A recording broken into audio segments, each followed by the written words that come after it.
Pasteur Doris, vitesse sur une émission. Est-ce que la tour, il y a Pasteur Séraphin, prophète passé d'abord qui c'était le Saint-Esprit. Oui. Mais à tout le monde, il y a le Saint-Esprit.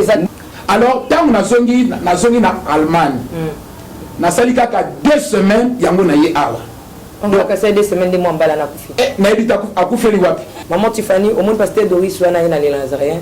À Nigeria, à Komikoya, à Kokoisa, Batou inutilement, et puis Kouta Nimba, Bena, Outaki Bena, Aye, moi, la Batou Yambali, à Koufi. Koko Tsangana, Nakatia, Yamonde, Wanate, Webi, Navi,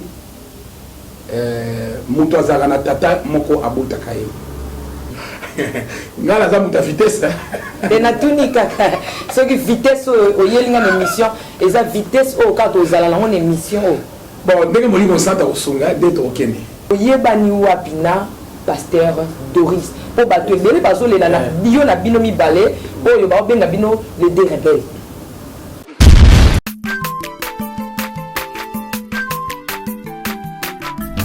Azamwana motote po akosangai abongwani pete po awangana Nzambe alona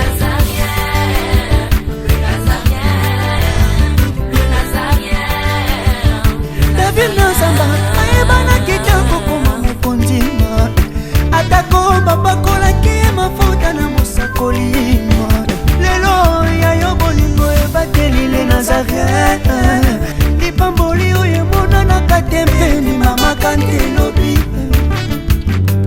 kolapie mapapu masopi mafuta tokokisitana elongo na Nzambe oyo babenga na makomi Jésus.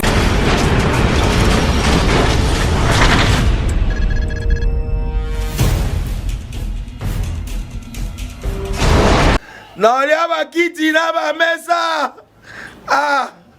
Atanya ukondoko. Namona yo. Nachayo na mwamba. La minito na kata bena katikata saga fufu. Oui. Allô, est-ce que tu bonjour. Boni. Et l'autre côté, et puis qu'il y a mon bureau à travailler tes micros. Donc dès que tu as un galère à niveau 0. Tout ça là, oui. Moi, il y a un bon vraiment mingité. Mais nazo tche labino moi mukio naza nango na agence moko boye Nazareta. Sarita c'est du sérieux. Oh. Maman comment des bon donc yo pesa au futi mbongo kuna partir à poto biso to ya to jubilo. Na bengi ya Scotty. Agence moi ifongami comme nango Nazareta. Na kufie. Agence lisusu. Ndeke sansu mulongo kuna. Kuna eza mamba mulongo te. Ye si afuti mbongo kuna partir à poto biso tozoke ko récupérer biloko oli. Ah tika boyeko. Yiso mona makama bongo na monte. Bat papa si mbongo kuna biloko récupérer biloko oli na agence. Ezalaka. Mais yango ibandi. Maman. Leki nanga yebisi ngai mena ndimite. Na lingi na mona ki mona beso. Po likamba boye. Na monte na ne salamate. Mama yebisa ngai. Ba pesi mbongo kuna biso to récupérer biloko oli awa. Ya solo boutique Nazareta, ezali boutique où ezali à distribution de produits alimentaires. Ah!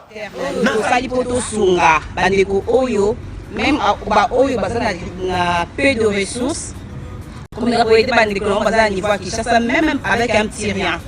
Donc à partir à $10, $15. Donc si vous avez un bon côté, nous devons na poto ko sunga yo, a ozuka biloko oli. Eh maman Nazareta nzamba pambola ya bakise mikole belé awa na sena mokili. Et bongo awa tozawa poto yeba adresse awa. La boutique Nazareta est ici à Kubungate, toza sur avenue Monkoto numéro 1, direction Elengesa. Face à face na église catholique Saint-Vincent. Ah, direction Elengesa, Monkoto numéro 1, à face à l'église catholique Saint-Vincent. Ah, Saint-Vincent d'école. Bon numéro de téléphone, vous en avez déjà vous en on a 3 numéros pour Paris, vous en un numéro pour la Suisse, vous en un numéro pour la Suède. Ah! Non, non, non, non, non, non. Nazareta.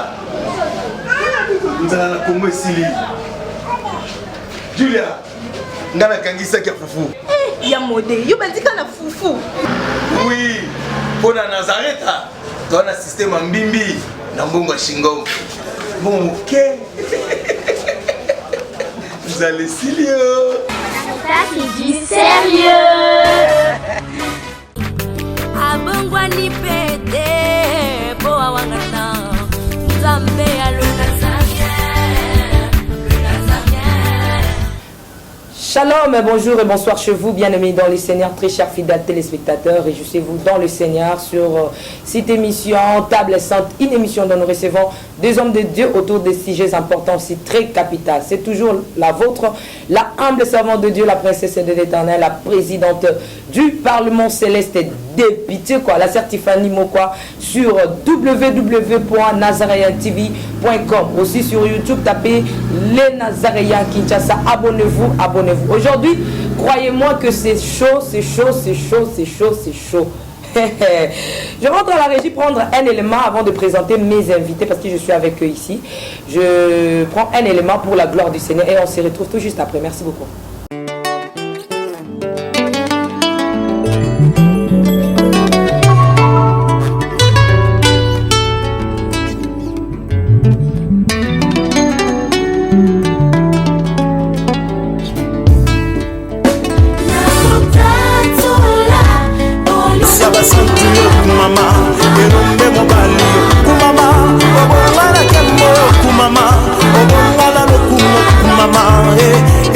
Papa,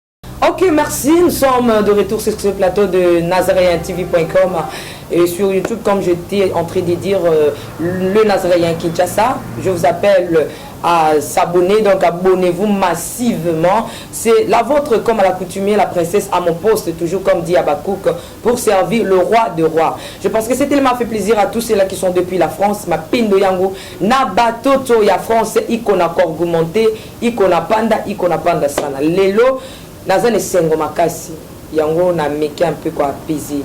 Belgique, Canada, Texas, Allemagne. Je dis, je salue aussi nos invités qui sont ici sur ces plateaux. Je vois la présence de l'apôtre Chopa, l'apôtre d'amour, l'apôtre du cœur. Je lui salue, mon papa. Aussi le pasteur Richard Niakese Mangando, c'est son nom. Aussi la présence de notre maman, notre soeur qui est avec nous ici. Et sur ce plateau, je suis avec le prophète Placide Massessé, l'homme qui était inspiré sous cet homme, le marchand dans le temple. Je dis shalom, l'homme de Dieu. Shalom. S'il vous plaît, bonjour. Bonjour. Comment vous allez? Non, par la grâce du Seigneur, tout va bien. Vous allez surpris, qui est pasteur Doris, Toyamba qui est.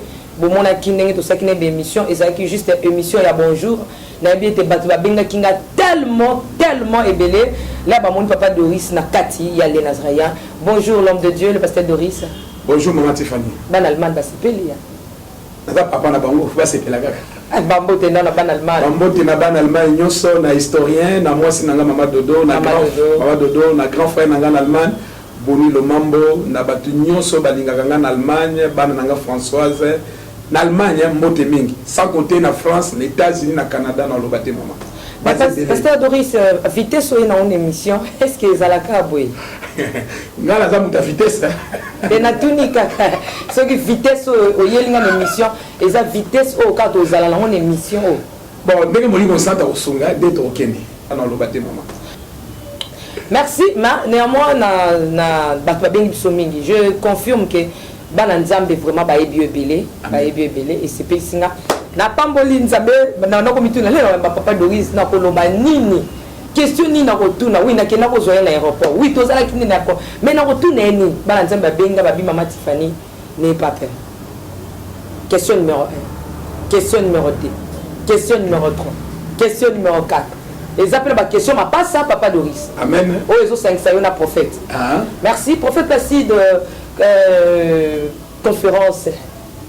Et de qui n'dengenito bandela on to le bango sur la lingala parce que to le baki en français même la lingala plutôt le bango. Non, conférence dans l'ensemble l'équipe très bien. Bit le bus déjà était un maquis, salami. Gloire à Jésus. De prêcher la parole, chaque homme de Dieu a bénéficié d'une pensée. Oyo nzamba tsaki na kata basana ye pasteur Séraphin, pasteur Doris, le prophète Michel-Ange et y compris Kengai.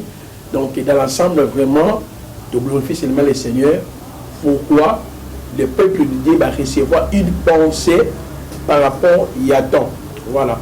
Pasteur, prophète Placide, pourquoi au Ptakichua na yoka kana papa Doris ya Allemagne, pasteur basé belé même na Kinshasa oyo même ville na mususu za na bango pasteur Richard Bazali, pasteur belé Bazali. Au Ptakichua na yo okitisa de njoko ba utalibanda baya et na occurrence il y a pasteur Doris. Non, Ezali, c'est Dieu, même de Bijawa pas la biso, nous amène dans ce pays-là que nous avons la même réflexion. On a proposé qui est dans la Kinshasa, nous avons dit non, nous avons invité dans une grande activité. Il a compris la vision et je vois qu'au-delà, parce que lui c'est un homme tellement charismatique, Dieu se manifeste avec le travers des dons spirituels. Au-delà de ça, c'est aussi un enseignant de la parole. Alors c'est cet aspect aussi que j'avais remarqué ça chez lui. Et on a intéressé pour que tous s'engagent ensemble afin que les hommes de Dieu, parce que l'activité n'était pas pour donc je suis pas naïe parce que au-delà il y a charisme, il y a puissance, c'est aussi un enseignant de la parole, c'est un aîné dans la foi, il a commencé longtemps avec le Seigneur, dans sa parcours naïe, à chaque fois comme pourquoi ne pas que n'a pas auto-bénéficié d'un mot. Voilà le but de notre coalition, c'était dans ce souci. Merci beaucoup, malgré le côté aspect charismatique, tout le monde a parole. Non, la conférence n'avait pas l'aspect charismatique. S'il vous plaît, prophète. C'est pour sonner de la trompette. S'il vous plaît. Oui, merci madame. Pasteur Doris, Zuishwa Nayo, Bapesi, Libota Nzambe, et Pambola Mitoson, on a une intervention, il y a pasteur Doris, comment intervenir na kati ya conférence, n'engazo benga ba pasteur baza bango ba opérateur économique, c'est ça non? Ouais, l'aspect où le prophète a tchaki thème naïe, donc dimagi bengi wana. Merci beaucoup Régie.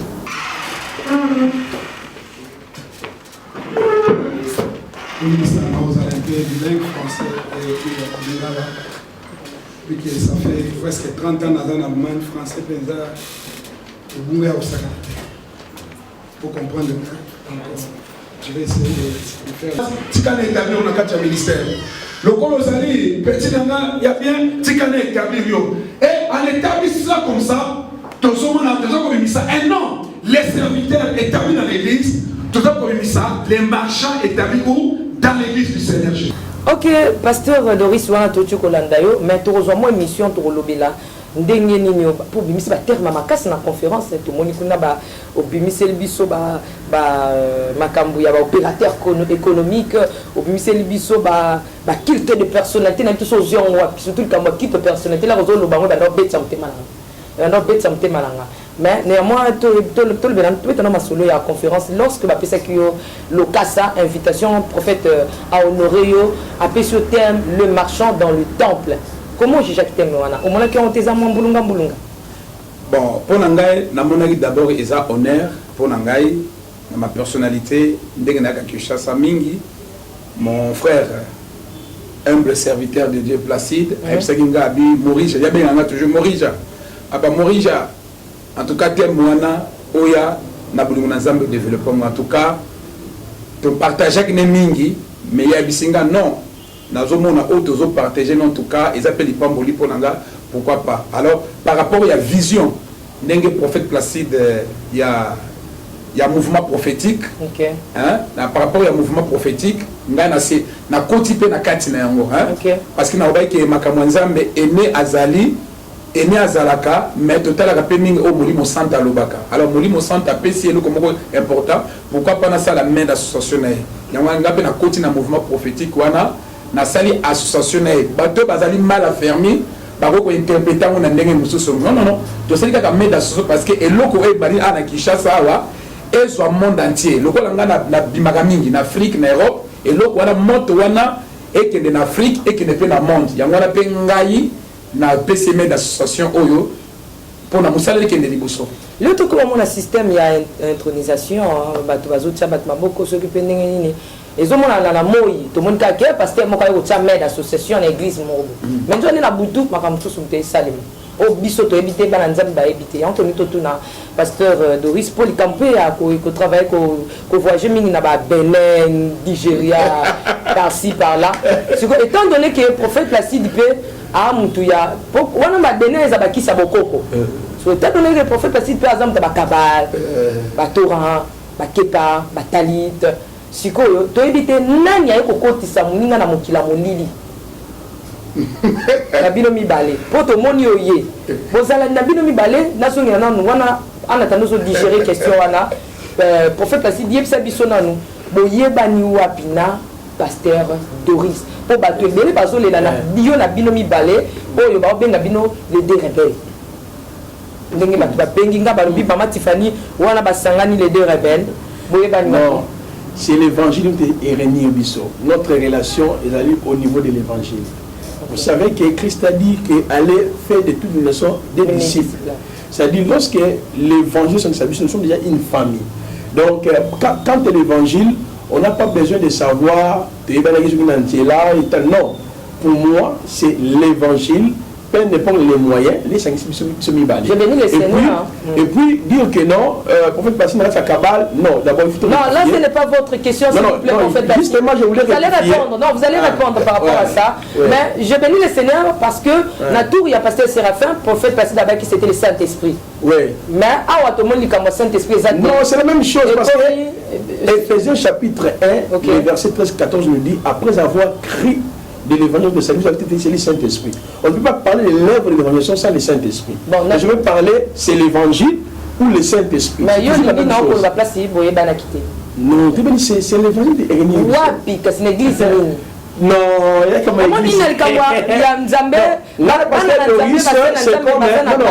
c'est toujours l'information sur YouTube comme le pasteur Séraphin. Le pasteur Doris, il me souvient déjà depuis longtemps. Donc, à la nouvelle, oui, c'est YouTube, n'est-ce pas?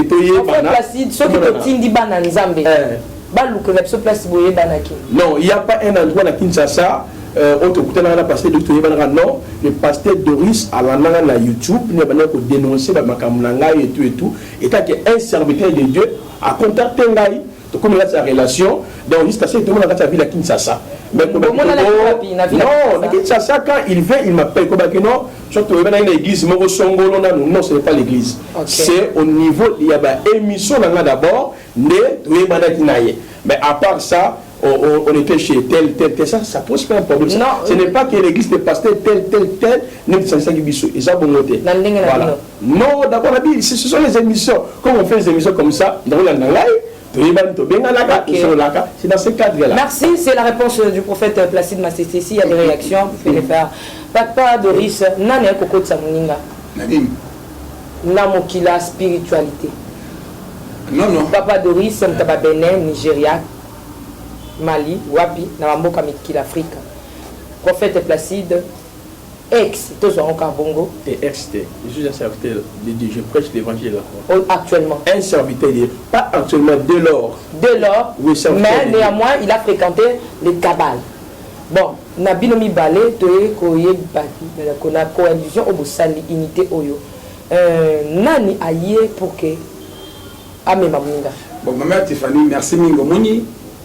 Et d'abord, Bando Koye pas Yesu. Mais quand on a une question ciblée, peu polémique, mais ça va tu l'as dit. Alors, ça va réponse publique. Alors, n'ayons pas d'abord, Mali, Baboué, au Moni, Nazolo bat tout droit aux yeux. Et dans un prophète, Moko Eli Kit, peut-être Bayebi. Nasi mes collègues au Bazola Nangai, en Allemagne, Bayebi, à l'occurrence, pasteur Richard Bandou Kazana, Adasiko Namboka, Irlande.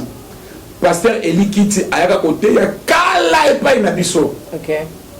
Ayeba ngaité to bengisaka na église mayebanga te nga nazalaka très humble to bayebi ngai nakoko te na église mpe bondima te ngam naza pasteur koti atelemisi ngai mababi yo ndenge nazomona yo pasteur elikiti bana ya nzambe oyo bayebi bakotémoigne abiki pasteur dori abi frère la telema yo nazomona yo na bavion nzambe akotambwisa yo mokili mobimba ça fait 15 ans 20 ans passé siko ngai siko ntango nazo voyager de pays en pays mpo na ngai ezali accomplissement ya prophétie eza te ndenge bato bazoloba wana non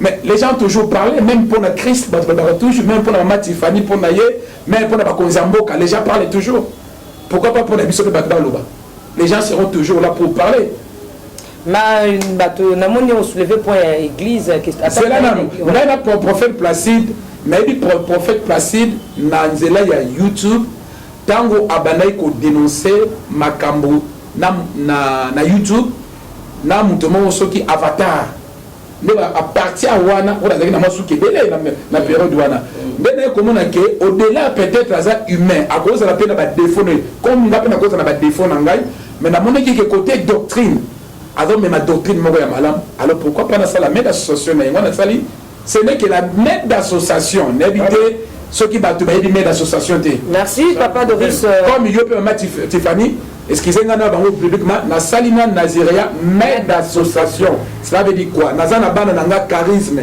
baza na Europe na États-Unis partout to balingi baede baorphelin awa na Congo babilamba ezali biloko ezali sikoyo na bachaîne to ezali awa tosali sikoyo na yo à partir lelo maître d'association donc soki naza awa nakozala kaka na Naziréen pour nakopesa biloko wana na baorphelinat c'est la maître d'association. Merci pour l'explication pasteur Doris tozonga susu na kimia po tozabana na nzambe pona tuna motuna nanga papa Doris tout à l'heure outi koloba likambuke ata muta une église na yo ako mona pe na yo lobi susu wana bana na yo na te bana ngo kamba bana ndako po ba lobi kozana église te eza on peut le sumuté non ngana mutomoni ko sala nzambe za ndenge belé ko sala nzambe eza na ndenge ebele alors ngana za na une mission un peu particulière o nzambe alobana nga banda kala et puis nazomona ngezo kokisama nazo sala musala nzambe ndenge peka prophète Placide azo sala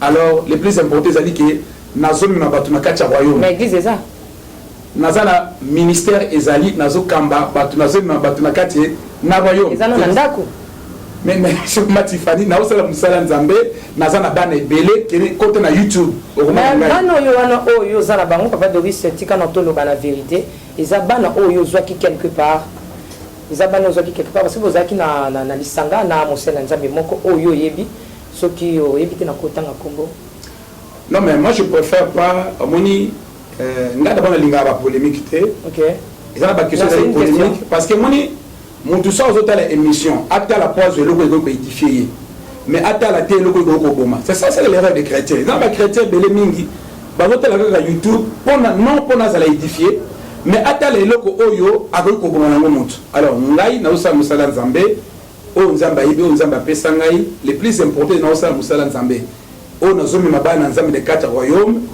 lebele bazotokwana musala nazosala un point comme Tiffany tango yesu akoya nani mutu moko akokende église azali te mutu nani yango akufi parce que Doris malobo ozoloba lelo ke polémique tout ça bazokotisa polémique eza oyo elobelaki biso 2 ans 4 ans passé te nani kati na kati association ti ndenge osala na prophète Placide maître d'association soki lobi te okotuna oke année prochaine papa Doris oye conférence te komi polémique papa Doris non omoni na mutu na vie azaka na parcours OK yango nde biso tozoka parcours ya mutu eza tellement mulai na vie et puis parcours ya mutu esila kaka mokolo oyo nzambe akokozwa molimo na ye et na kati ya parcours okokutana bato ebele na vie na yo omoni soki olongwe awa okende na aéroport eza parcours non okutana bato ebele na vie na yo okokutana bango eza mabe te neti pasteur Doris na parcours no okutana neti na nani oui nakutana bato ebele oyo mpe bacontribue na vie na ngai na pambolaka par exemple bato basi ebele neti nani mais oyo ozolinga non eza émission non est-ce que c'est que yo za na posa nazwa réponse moko oyo ozoba opesanga mais ezopousse nga nazwa réponse wana parce que eza biso te bana nzambe nga nakudela bande komituna mais nokoyamba pasteur Doris tokoloba nini bana nzambe bango nde mo babenga mama Tiffany likambo tozwaka nango éclaircissement te oyo parce que tomonaka pasteur Doris à un certain moment s'approchaka mingi na un serviteur de Dieu moko élevé dans ce pays que je peux citer le nom mais na lingi na bolinga nzambe yo moko otanga yango pasteur Doris c'est pas un péché si vous citez le nom de ton père qui est l'évangéliste ah non okotisanga na kati ya monde wana te oyebi na vie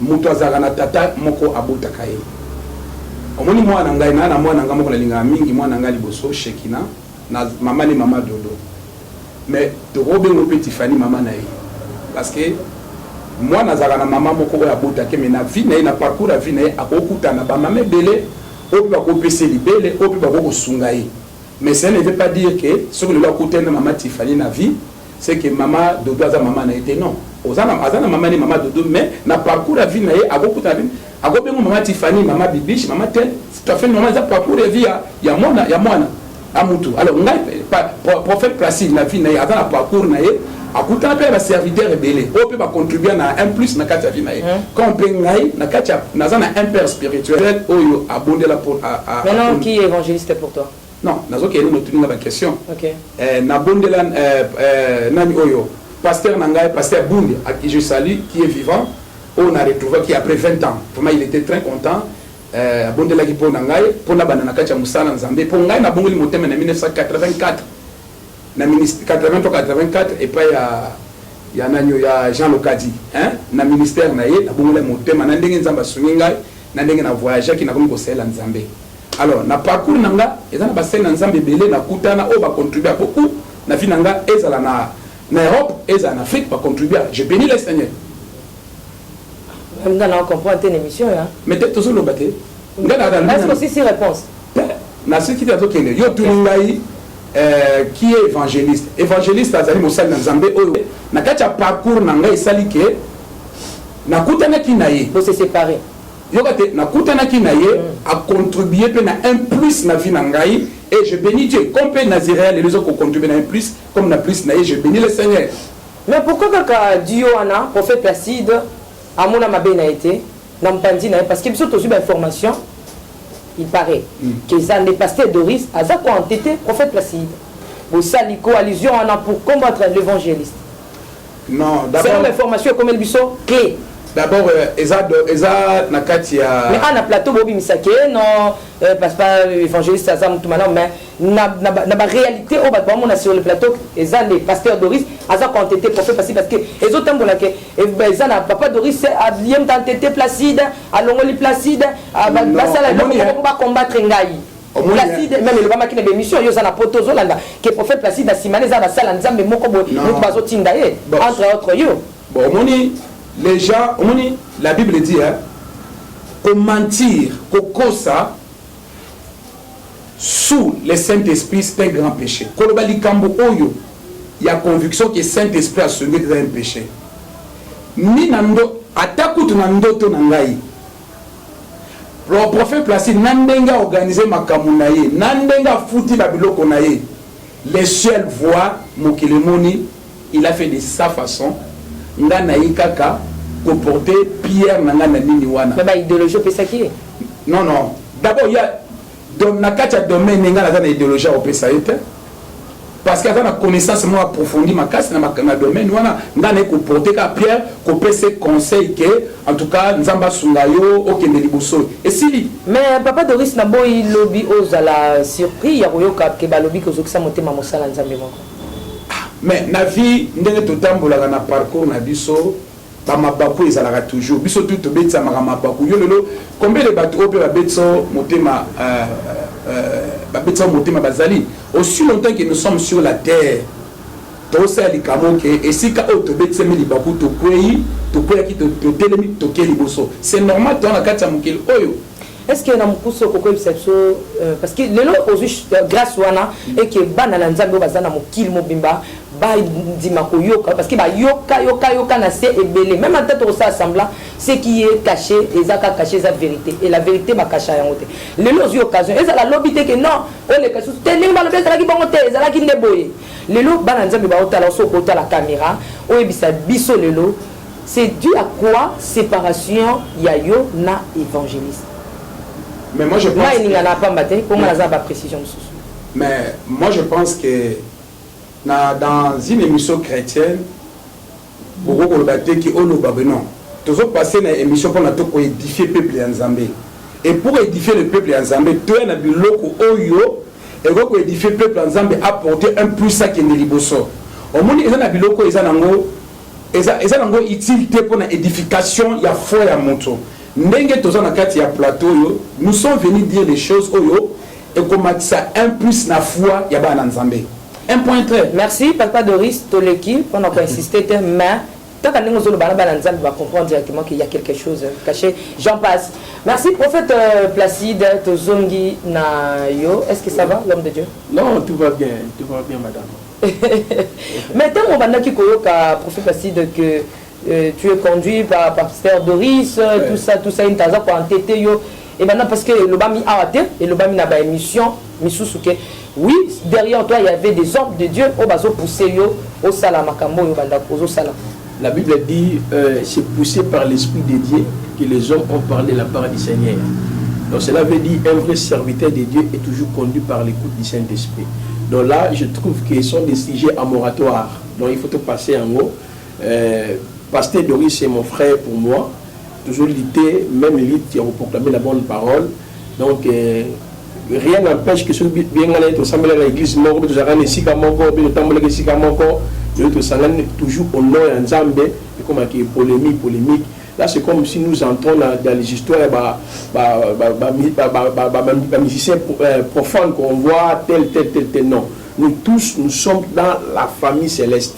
Nous savons qu'un seul Père, c'est Yeshua qui est notre Père, qui est notre soutien. Donc lui ne peut jamais me conduire pour s'attaquer à une personne. Si je vais attaquer une personne par rapport aux fausses doctrines qui ont la monnaie, je dois l'attaquer comme la salle à chaque fois. Donc moi vraiment, la maman Tiffany, il y a eu de temps où mais comme tu marches à pousser j'étais poussé par le Saint-Esprit. Comme conséquence, mon résultat, ma pasteur va répondre et belé. Deuxième jour, nous avons papa, la bonne nouvelle était donc voilà. Merci beaucoup. Ezali, dengue pasteur Doris, na prophète Placide, bazobenga en polémique. Moi, je pense non, ce n'est pas la polémique, mais néanmoins, Ezali couper sa lumière. Na bisika o bana nzambe ba okuta mulili yande musala na biso. Bisika o bazolo bana cc biso to zwa kayango, to bimi na ngoto ye na ngoto mission on a passé pour dire que na eu information sur pasteur Doris et puis na fait la recherche pour le prophète Placide par rapport ya Dio na ba on na plateau et bimi na ngo polémique na tiki. Pasteur Doris parler ce qu'on a eu par rapport à un voyage na Bénin, Mali, etc.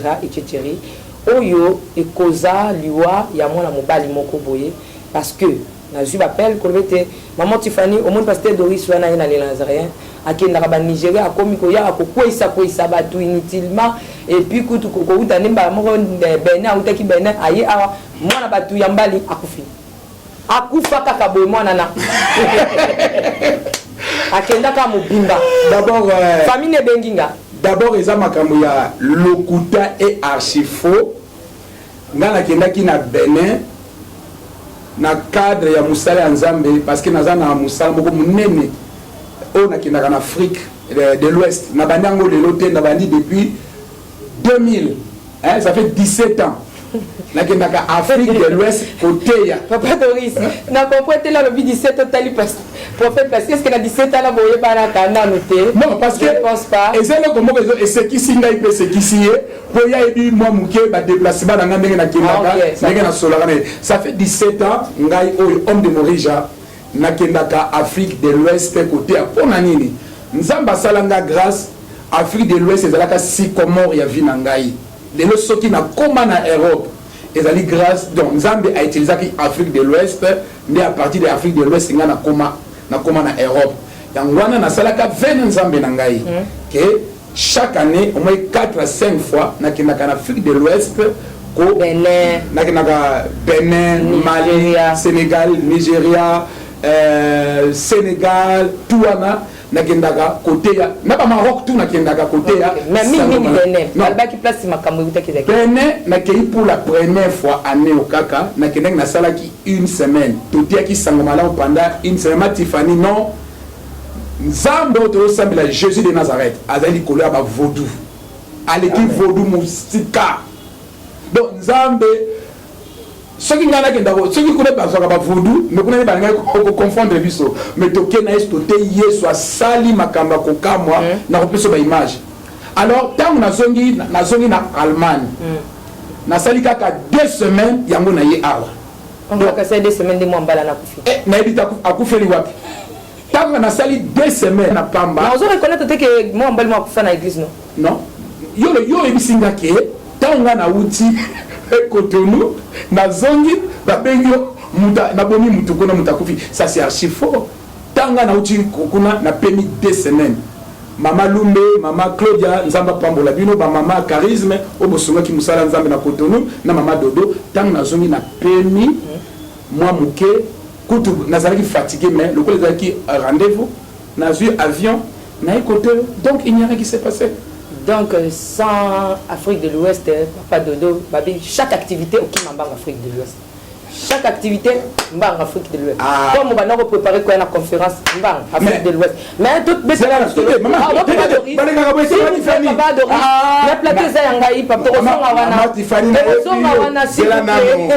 pardon, papa. J'ai la question, voilà, tous sont à la régie. Et où est-ce que pourquoi je confirme tout cela?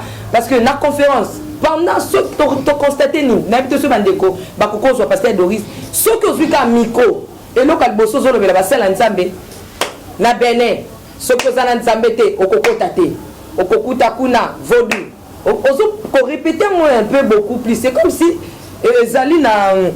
Mais là, comme ils ont tout par rapport à l'Afrique de l'Ouest. Et puis, on a vu ceux qui osent au côté. Bon, ils osent au côté. Non, c'est ce que ils ont solo.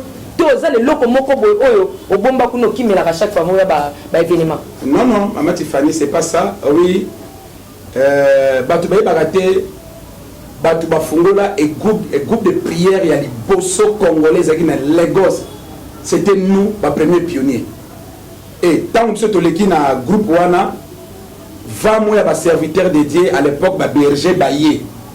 Et avant on a tenu qui va Nigeria, des places oyo, batu mususu bakina ko simba biloko bisimba simba. Alors tellement dit Afrique de l'Ouest. Afrique de l'Ouest ndenge e marchaka, ba vaudou, ba coutume, ba tradition. Nandenge ba sel mutu musa ko zani mosali na Nzambe. Na Afrique de l'Ouest mais et pas un vaudou, c'est normal, et pas un juju, c'est normal, surtout dans le Nigeria, juju est normal, na surtout papa de vaudou est normal. Si quoi, mboka wana soki okei, il faut en recommandation c'est pour en Nzambe. Pour ceux qui sont en Nzambe, en tout cas, heureusement ndenge okotélité. Il y a biso to kendaki na Nzambe, yes, Yoshua Mashiach. To kendaki na ye, to tei pe to zongi. Ya ngwana na banda ko lancer message et pas ba mes amis que ils ont ba mboka mususu le ba end kuna pour OK des fois na Nzambe penza Nzamba zana Nzamba tinda yo pour ceux qui Nzamba zana ote okuta makambo kuna pe et compliqué makambo belé na kati ya mais néanmoins papa Doris ozoba ke kokeno l'Ouest mais na makambo belé okena na Afrique de l'Ouest non naza toi là ba écrit là makambo belé ah ben wana ezali et sa réputation na yo bon toujours comme dans parce que là on peut quoi ça rabat Bible lobi ke ba ce mieux faut pas accuser bino na biloko ceux qui ba kuti angote nzamba pambola alors toutes ces accusations là ceux qui za ko accuser ngana na za na ngote aso pambola nzambe na okina ngito ngana peke musa na ngai homme de Morija ezokende kaka libuso malgré batouana bazo sulanga ka makanisa mabedenge na kenaka tala dans 3 mois nazo zonga Mali dans 3 mois nazo kende Mali na 6 mois nazo zonga Cotonou pardon obeta ka ndenge nini Mali Nigeria to ezala ndenge nini non bon même atape kisango okosamisa ba mboka na nyoso to non naza na bana nanga o bazo soutenir ngai na prière na moi ba $1 $2 pour naza na vision moko makasi na Afrique de l'Ouest ngai ndenge na zone be je vois na champion nazo kende na Casablanca babengisinga na bien na Casablanca nazo kende kosala musala nzambe pendant des jours et après Casablanca na fin de mois muke na mars nazo kende je crois soit Mali to Côte d'Ivoire bazo bengisanga babengisaka ngai mingi eza l'invitation Mouza notre pasteur Mouza que je salue na kati à Côte d'Ivoire yem tabengisinga pasteur notre frère Jopat Patrick yaza na Mali yem tazo bengisanga gloire à Dieu ce sont des invitations que je reçois mais néanmoins ceux qui ont sa réputation na pasteur Doris au monité que na ndenga bana nzambe balobi mabe kokoya mema wana mta okomisa mabe alors ezo bebisa réputation ko pemisa non mais nga nazo kende eza ko sauver ba âme botala image nazo pe sotala ba image oyo si pour les uns ils ont mabe mais pour moi et les hommes là qui m'invitent ils allaient ko sauver ba âme je te dis pasteur on azaki na Bénin mois passé oyo Makambole qui na Bénin ils ont dit que c'est un Dieu qui est venu parmi les hommes ma fille est témoin to sali samedi vendredi eko ekei samedi Makambole qui kuna na misala matina na ndenge banga na ndo sala nzambe alors pasteur on a dit non vie o eleki awa nazo bengiso na utozo ya date c'est pesa mi yo kana bisa na kena milia ba congolais te na ben contenu na kena milia ba benino na kacha village penza esika bato bazoya église makolongulu esika penza kisi efanda to l'accès dans que nzambe ya homme de morija Yoshua Mashiach ya da véritable nzambe ba am bazali sauvé alors ceux qui batu mususu bazomona ngo mabe mais pasteur wana nangai tozomona que ba am ezo ala sauvé mais peu importe OK ndeka mais maman Tiffany bisika force nezali bisika force nzambe ezali ateli biso to okende maman Tiffany. Merci beaucoup, nous sommes presque à la fin de cette émission. Mais nous avons été pasteur prophète Placide. Mais bientôt, il n'y a pas encore ma Bénin. Tozo qui est né Bénin. Waouh, c'est ça. Tozo qui est né Bénin. C'est ça. Vision Oyaza Nango. Il y a invité au Awa. Après, au lieu d'inviter na Allemagne, non, Bénin. Na Bénin, Azokende. Na Mali, Azokende. Na Maroc, Azokende. Na Europe, le pays Azoya. Pour un message au Yazanango. Mais on va la Bénin. Non, place Nzamba Usunga. Place Nzamba Usunga. C'est triste. C'était un peu ça. C'est un peu ça. C'est un peu ça. Il y a un peu qui n'est pas de l'île. Il y a un peu de samninga. Il y a un peu de En fait, Placide, nous sommes arrivés presque à la fin de cette émission. Nous, nous sommes pasteur Doris. En tout cas, papa Doris, en tout cas, félicitations malgré ma dure il y a bateau.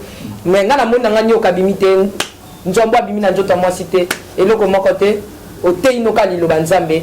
J'ai aimé et je dis merci vraiment. Point au soulevant qui n'est pardon qu'on fait passer et ça qui un peu opérateur économique. Et puis mon limo il y a Jézabel terme il y a culte de personnalité. Est-ce que ça c'est l'équipe de personnalité? Non, on dit de développer un message que tant que Yesu akotaki na temple, Yesu amonaki bato bazalaki établi baza koteka biloko na kati ya temple. On a bâti bisongo. Donc bato wana bayaki na église te pona côté ya Yesu. Mais bato yaki ya vision pe but na mazaki ni koteka. Pigeon, tabac, brebis ndenge tolobaki ezali une préfiguration ya Christ. Alors biloko wana le fait que bazalaki koteka ngo na kati ya temple nde Yesu alingaki te abalusaki batable na bango pe abenganaki bango. C'est na linga ko bani ni sika wana ke ezala bato belé lelo tozomona bango na kati ya temple. Ces gens ne sont que des opérateurs économiques. Ba na bango koteka. Ba na bango koteka na kati ya temple pour na intérêt na bango. Na lobi il y a des gens hein eza na Benin, na Togo, na Allemagne, partout bazali. Quand na Congo te bazali partout. Oh bah n'a aucune vision, leur vision seulement qui a côté quand na kati ya temple. Il y a notre mec qui biloko wana ezali mais pasteur Doris au-delà la caméra eza question de congaté ce qu'on répondre sur oui pasteur Doris les loyo au wele liba marchand dans le temps est-ce que na parcours na yo ya ministère na yo topé na kozana mo sena nzambi otikala oteka bola mututé otikala oteka eloko te na kati église pour nous ba Hollanda yo ban Allemagne pe ba Hollanda yo oteka na mafuta te oteka polo ya elongia mutute oteka kitambala ya elongia mutute oteka papier moko ya elongi ya mutu te bano bolando si c'est vrai ce que le pasteur Doris aloba bo commenter mais si va commenter nga na na plateau na ko l'émission. Merci. Moi je pense que comme le Baki, nous passons ici pour édifier les peuples et les peuples et les alors il y a une question simple na tengi komba mutu te moi ke mo ko funda ke loko mo za ngala tuni est-ce que pasteur Doris na parcours ya ministère na yo oteka na pole ya elongi na te otoki na mo pole ya elongi na donc nous mana Maman Tiffany na bien très bien na la ko Angela Merkel de la presse na dit bien que na katia émission oyo to ba question aux pays c'est que pasteur Doris ateka édifier peuple ya Nzambe no ko édifier oteka kana mais obongo limotema mo keza mabe na bi Maman Tiffany awa tezolo ba makambo papa Doris ce qui mutateki tricot ateki mafuta et quoi ajouter rien pasteur Doris est-ce que oteka na polo te l'église mafuta oteka te mayo oteka te.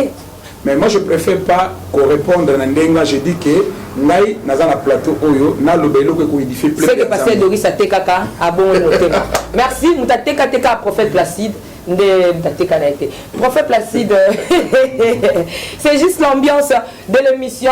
Prophète Placide, nous sommes arrivés à la fin. Qu'est-ce que tu peux dire au pasteur Doris? Nam salam nene automoni. Pasteur Doris a sali à ma kassi.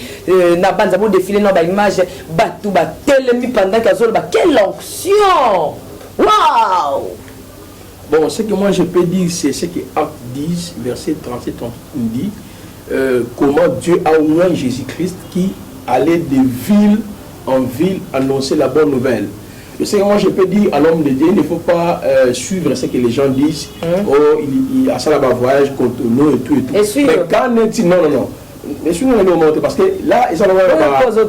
Non, il y en a dit avant de s'amener selon Acte chapitre 10, parce que Jésus allait de lieu en lieu annoncer la bonne nouvelle.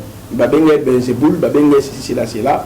Moi, je vois que notre bien-aimé a coopéré dans la dimension universelle. Parce que les ministères que Dieu nous a donnés, ce n'est pas seulement les 4 000, on a 5 ans, 10 ans, 20 ans. Non, nous devons aller partout, aller aussi évangéliser en quelque sorte. Et puis je dis merci à l'homme de Dieu. On a travaillé là, moi, à Salaki, on a conférence, vraiment, on était vraiment totalement bénis. Vraiment, c'est belé le parcours au ministère. Les hommes de Dieu qui touchaient, même Nassim Mamsou, pour féliciter Bino. Je crois même qu'il y a qui s'est pris quand on est dans l'escalier, un pasteur qui a beaucoup remercié comment on s'est samaï malamou. Vraiment, c'est un peu ça, je ne m'attendais pas de ça, de ce que, comment Dieu vous aviez utilisé. Là, je dois être franc, malgré Marama Bénin, on est qui dans juste émission, mais nous devons être francs. Même pasteur Richard Aloba qui a une manière où interpréter verset wana, c'était vraiment quelque chose du bien. Dans mon bassin, à côté, même on a la télémaquille.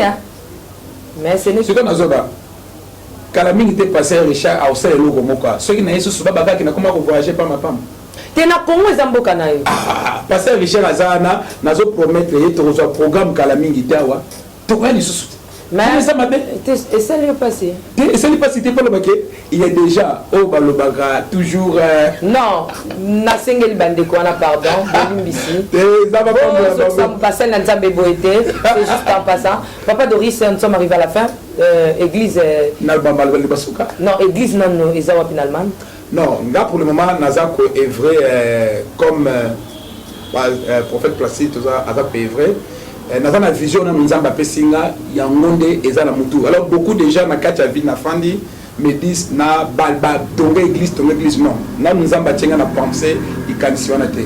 J'ai na kacha Maurice ministry, oui bana depuis l'an 2000, oui permettra nga ko bima, na za soutien ko sala makam na Nzambe. Pour le moment nazo kena na kacha vision wana na bana oyo basé belé toza na Canada, na France, et Schengen, partout na go bazali tata ya bana belé. Pour le moment, on a une vision, on a une conduire. Si on a une koloba, ça veut dire maman. Les gens qui ont bâti, ils ont bâti, ils ont bâti, ils ont bâti, ils ont bâti. Papa Doris. La zone ça d'abord on a nous, bah on a gagné son botte mingi au balana kangai. Na France, Karine, maman Claude, maman Marie-Claude, maman Sylvie, Binos na pesi bino mbote mingi na Allemagne maman Françoise, maman Dodo, maman Élisée, maman Odette, maman Dodo na pesi bino mbote mingi parce que le 16 na pesi maman Dodo, ba bisous. Parce que le 16 décembre, au même zonga na permité, mbala mo ils paf na ke Paris. On a une grande journée le 16 décembre et on a 14h ti 19h. Thème na ngeza nini Buka Kadena. Alors, tu as déjà mobilisé au niveau de l'image. Tu as signé partenariat nganayo. Partenariat, mais d'association. Ils sont mis balés. Au niveau de l'image. Bana bakouta ba Londres, ba Suisse, wapi azoya. On va croire na muke onzamba pesi homme de Morija. Merci homme de Morija. Koko ça va tourner ton colonne. Ça la tande musala. Koko ça Elin kolbate ke nzamba zali. Koko ça Elin kolbate ko zana démon. Ça va vite bosso ba no ko c'était depuis quand on était Bénin. Sénégal, oui, numéro de téléphone, ça m'arrive à la fin. Numéro de téléphone, on a ce que lui aux Angaï, Gégara Maman Tiffany, Katia Nézéréa, aux Angaï facilement. Étant donné que le prophète Ntabing sait que tu honoré, prophète, numéro de téléphone. Numéro est allié plus 243 81 23 62 658. Donc 81 23 62 658. Ben Tokoki Hotel m'a déjà pour émission Sili. Ceux qui sont liloba moko parce que oye na mboka awa. Ceux qui sont liloba o koko lobela. Évangéliste azolanda yo même so du temps pour kende ko talate. Le manini koko lobela ye. Salutations. C'est juste est-ce que soko bisinga c'est Tiffany pesa maman Dodo mbote. Donc c'était maman Dodo, je vous salue. Tozaki bien na papa Doris. Peut-être que vous avez poussé na loba mais na awa na Congo na 8 ans ya kokutana ba scène nzambe nyusu parce que na za peza na pesi yembote na pesi pe ba scène nzambe nyusu même père spirituel na ngai na zuku tuta ko mona etendenge na zabwe. Mais pourquoi père spirituel na bino ba bimaka après? Non, donc, le père spirituel, attendez, le père spirituel c'est introduit, le père dans la foi. Le père dans la foi. Papa misusu, dans Bobimi, papa na bozu, on a na papa na déjà molimo. Et ça question à digérer. Prophète Placide, le numéro, et on sait qui numéro de téléphone.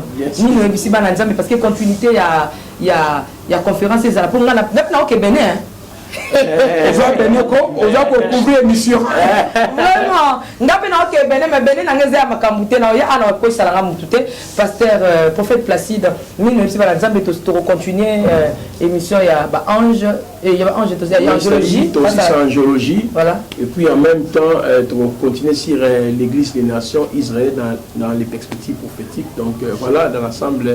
Je crois que dans les jours qui viennent, nous allons continuer toujours notre parcours. Merci beaucoup. Toujours que les Bénin, Moussala et Nzabé, toujours le maman Tiffany Azozala, na Cotonou. Mais, et l'autre, c'est un peu ouvrage, il y a Prophète Placide, ouvrage Kitoko Wapi, Zaki conférence. Alors, conférence, c'est Sili, Ngapé, priorité Benginga, na Cotonou, na Bénin. Nazo qui nous constate toujours mais je pense que lorsque je serai de retour nous allons continuité il y a ouvrage Nabiso il y a angiologie donc bandekona bandoko pumba ange wana pumba na ngati skona mwana ange nangate c'est un peu ça papa Doris merci on met l'association non fais ça maman Dodo Mbote fais ça nga batalman Mbote na lingi bino mingi tcha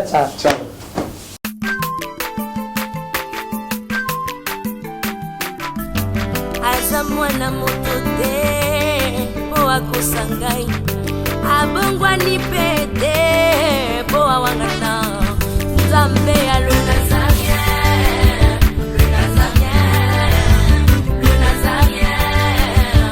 David Nzamba ayebana kitoko koma mokondima atako babakolaki mafuta na mosakolima lelo yayo bolingo ebateli le Nazarien Pamboli oye mona na katempeni mama kantelo